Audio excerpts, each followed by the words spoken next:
So I asked ChatGPT, what are the essential things someone needs to know before moving to Egypt?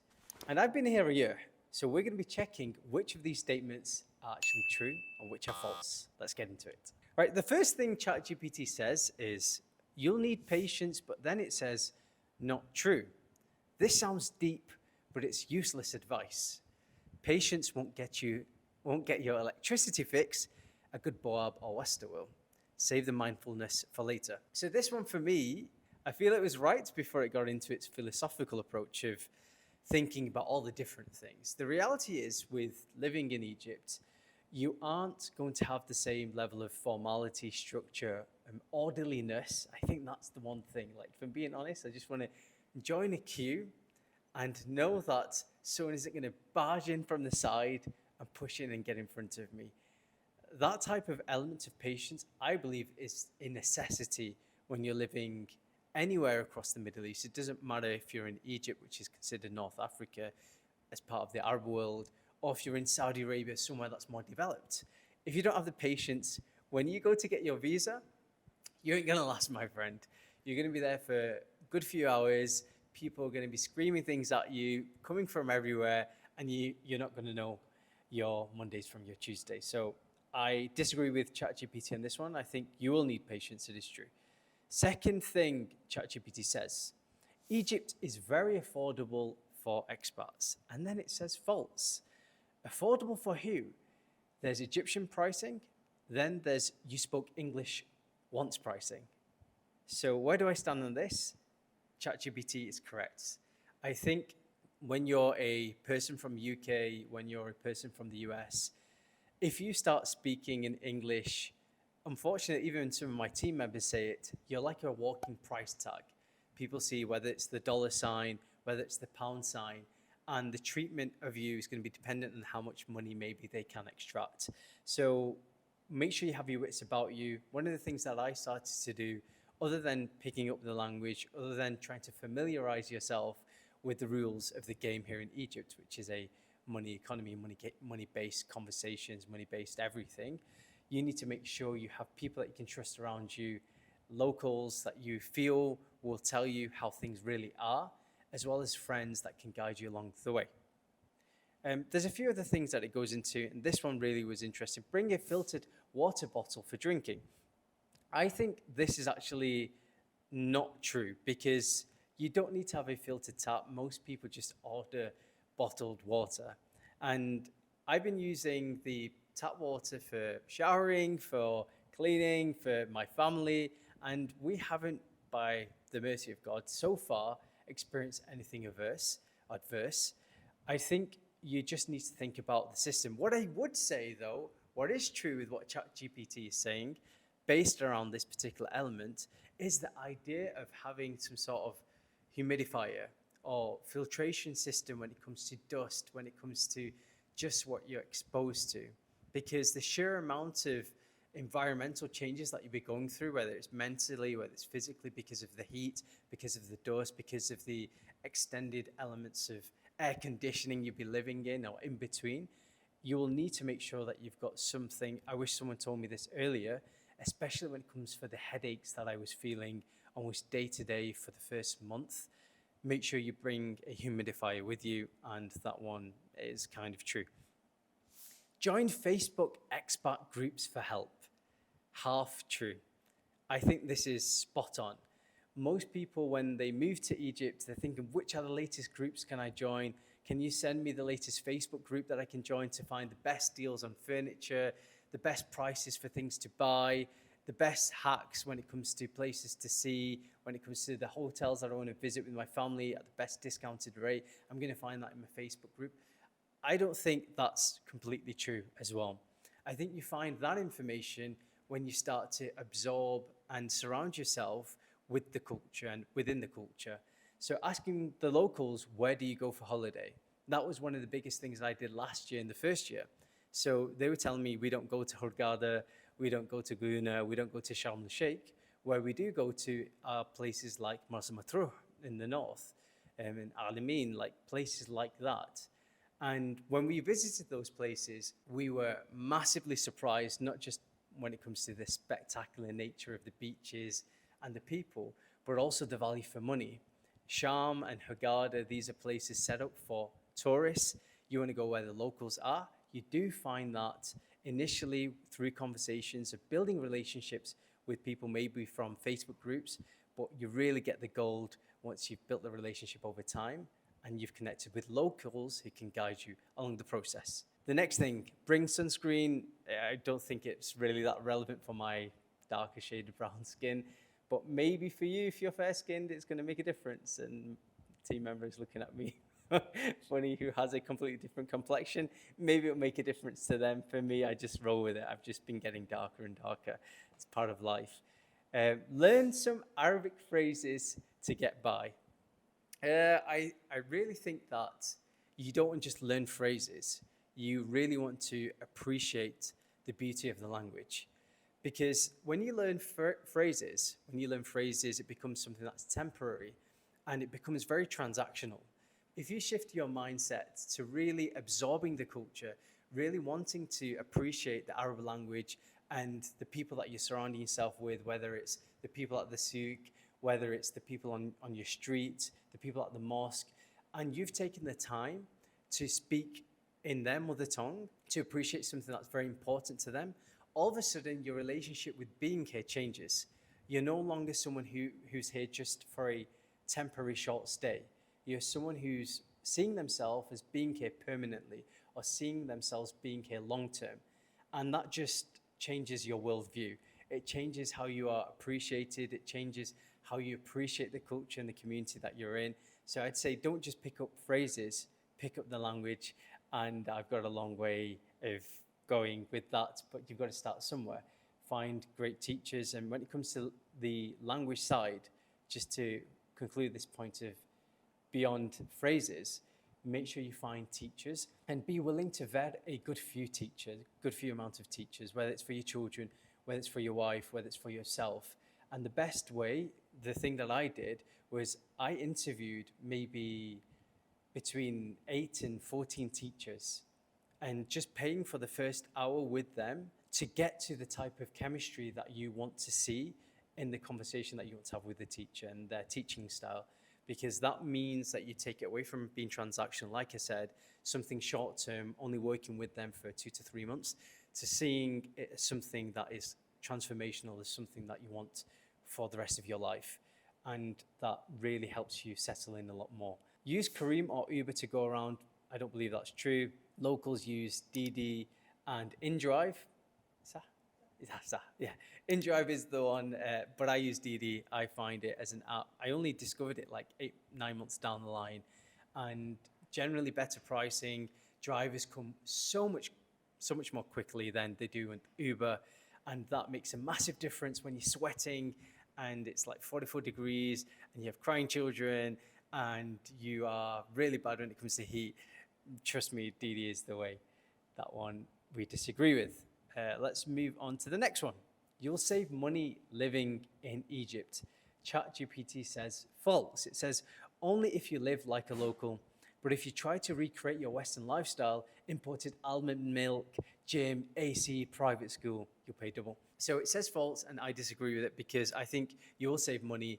And not only will you save money, that money you'll reinvest into a lifestyle that you've probably always wanted to have, or probably wanted to facilitate for yourself and your family, or the increased level of lifestyle that you want to experience. So what I mean by this is, let's say you're in the UK, you want your children to go to tennis classes or swimming or horse riding, but the average horse riding class in the UK is £40 per hour. If you want to get them into tennis, a tennis club is costing you something in the region of £200 to £300 a month, maybe $500 per month, just to have a membership. Whilst here in Egypt, you're not paying anywhere near that. You're paying maybe around $5 to $7 maximum per class per child. So that means that you can have all these little things that start to compound to create a lifestyle, to create a way of living that you really feel brings you a comfort, because you're providing the standard of living that you want your children, your family to have, or a standard of living that you are satisfied with yourself. So you might have experienced something like, we were very privileged. We lived in South Manchester. We had a very comfortable setting and environment, something that I'm certain that a lot of people would love to have and I'm super grateful for. But what we've been able to do for multiple family members when they've come and joined us here, or for ourselves and the new experiences like learning a language, like even myself picking up tennis now and then, or just living in a place that allows you to experience the finer things in life more consistently, not just for yourself, but the people that you love, I think that's priceless. So I think I disagree with the idea of it saving you money, because I think you can save a lot of money even if you don't live like a local, especially if you're earning US dollars or GBP and you're able to work remotely or build your business here. You'll definitely save money, I believe that. But I think the biggest thing that's priceless for you is the saving of the mental space and the comfort that you've always wished that you could have and experience. And trust me, that's worth more than the money that you put away as savings. So get your visa sorted before landing. It says true, like it says that this is something that you have to do. I disagree with it. They've recently changed their visa on arrival system. It's now designed to be super quick, although I haven't experienced the super quick version as of yet.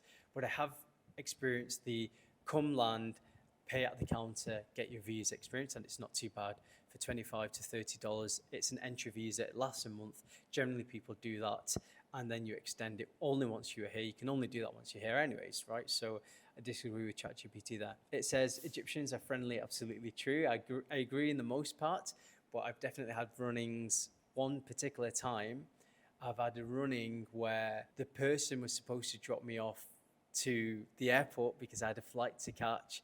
And because for some reason they took the job, even though it was their daughter's engagement, because they were running late to their engagement, they decided to literally drop me in the middle of nowhere and had to get another taxi. By the mercy of God, by the mercy of Allah, like literally I made my flight with time to spare, which I didn't think would be possible.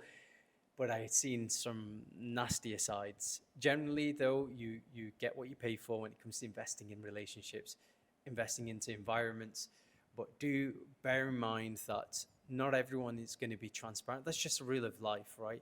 I generally am quite optimistic. I generally believe that I'm quite trusting, but do have your wits about you, because there are people here that are playing a game, and that's wherever you are, wherever you exist in life, especially if you're bringing a business or some sort of revenue. If they see you as a dollar or a pound sign, just bear that in mind. There are lots of co-working spaces for remote working. That's another thing, that the climate is so good that there aren't bugs. That's not true. But coming back to the co-working side of things, there are spaces, but I disagree with it where it says there's lots. There are spaces, but not to the standard of what you're probably used to in the UK, US, and you'll have things like your internet might go down or the electricity might cut out. So the similar standard, I don't believe exists, except for Camelizer that we've seen, that we've been to. I definitely recommend that place, but it's in District 5, although they are building another place. Generally, though, if you're looking for a setup that looks the part, that feels the part, that provides you great internet, that makes you feel like it's a safe space away from home, you're going to have to create it, and you're just going to have to invest money. And it seems like it's a recurring theme of what I'm saying, but it's true. If you want to have the standard that you used to, it probably doesn't exist unless you create it. Next thing, always carry cash. I think this is actually massively true. So how many instances I've needed cash, because it's not quite a cardless economy in space like the West is. So one thing I'd say that most people don't know is make sure you do have a local bank account set up pretty quickly, or as a father or a leader of the household, make sure you come and get the foundational elements in place, the place that you want to live in, the card setup. That's something that I didn't do and I had to figure out. So it presented some hurdles, because here in Egypt, you can only withdraw 4,000 EGP per transaction. And that's approximately, I think, $80, something like £60.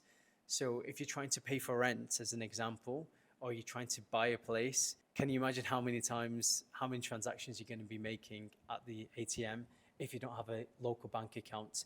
So make sure you do all the administrative things before. Have cash, because you will need to provide a lot of people with tips and things like that if you want things done quickly. That's how you get things moving here. I guess it's similar to if you're from Pakistan, Bangladesh, those types of countries, you probably relate to what I'm saying here, but you got to pay your way through, and cash obviously is king. Next thing, Egypt is chaotic but magical. So I can't disagree with this. Like, it's a place that I really feel that my soul is home. And I think it's magical because you are experiencing, exposed to so many things that enrichen how you exist. That's what I find. So I think places like Dubai, places like Qatar, places like Oman, which I love, by the way, it's particularly Oman, not so much Dubai, more so Qatar. I think with places like Dubai, it's great for one thing, which is business. Like, if you're there for business, it's fast, it's happening, things are getting, things are moving, things are getting done. It's ingrained into the culture of the environment to be designed around monetary gain. That's what I believe Dubai is. But where I think Egypt really excels is that ability to provide gains in lots of different areas of life. So, as an example, spiritually, if you want to develop, it has Al-Azhar and institutions beyond that that allows you to develop spiritually with great teachers. If you want to develop your Arabic language or other languages, I've found people here who speak Chinese, you'll be able to do that and do it comfortably. If you want to be able to live a more balanced life, more time with your family, the people that you love, you'll be able to do that because the experiences that you can have here, whether it's visiting the North Coast, going to places like Dahab, which is stunning, you can do that. And it's all within one country, within a 5 to 7 hour drive, if you're willing to put up with the drive. And beyond that, if you bring in the business, you can have a great setup with people or build teams of people that allow you to accelerate if you build the right structure the right way and you have the right amount of manpower in office. Like, you'll find that you can iterate quite quickly, whether it's ideas that you're already working on or ideas that you want to build. If the people are around you and you sit with them, one little thing that I found just sitting with my team recently more so, it allows me to find gains in the things that I want to build.